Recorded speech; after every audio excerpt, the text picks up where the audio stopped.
మందుల సామేల్కు తానే MLA ticket ఇప్పించాలన్న Komatireddy Rajagopal రెడ్డికి ఎమ్మెల్యే సామేల్ కౌంటర్ ఇచ్చారు. తనకు ఎమ్మెల్యే సీటు పార్టీ అధిష్టానం ఇచ్చిందని వేరెవ్వరూ ఇప్పించలేదని అన్నారు. మందుల సామేల్ గారు ఏది ఆలోచించి మాట్లాడుతుర్రో, నాకు టికెట్ ఇప్పియమని చెప్పి మా ఇంటికి ఒక 100 సార్లు వచ్చిండు. మన తుంగతుర్తితో సంబంధం లేకపోతే మా ఇంటికి వచ్చి టికెట్ ఇప్పియమని ఎందుకు అడిగిండో నాకు అర్థం కాలే. అక్కడ చాలా మంది టికెట్ కోసం పోటీ పడ్డారు తుంగతుర్తిలో. కానీ మందుల సామేల్ గారికి నేను మాట ఇచ్చిన, నేను తప్పకుండా నేను అసెంబ్లీలోకి తీసుకెళ్తా, నువ్వు అసెంబ్లీలో అడుగు పెడుతున్నావు నీకు మాట ఇచ్చిన.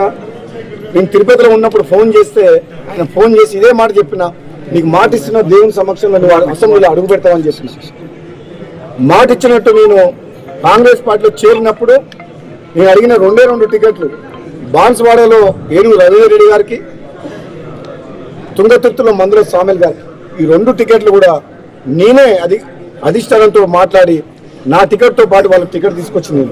కాంగ్రెస్ టికెట్ అనేది నా జేబులో, రాజగోపాల్ రెడ్డి గారి జేబులో ఉండదు, అధిష్టాన చేతిలో ఉంటుంది. ఎవరు గెలిస్తే వాళ్ళకి ఇస్తారా? నన్ను ఏం గెలిపించాలి, తప్పదు. నాకు నేనుగా నా తుంగతుర్తి ప్రజలు గెలిపించారు. నువ్వు గెలిస్తే సామేల్ కాంగ్రెస్లోకి వస్తాను. అప్పుడు ఆయన బీజేపీలో కూడా నేను కాంగ్రెస్ చేయలే, ఆయన కంటే ముంగట నేను కాంగ్రెస్ చేయలే. మునుగోడులో నేను నా క్యాడర్ కూడా బాధపడుతుంది గెలిపించినందుకు. రెడ్లు నాకు ఓట్లేసారు, మాదిగలు ఆయన ఓట్లేసి. ఒక్క మాదిగల రెడ్లతోనే కాదు రాజ్యం.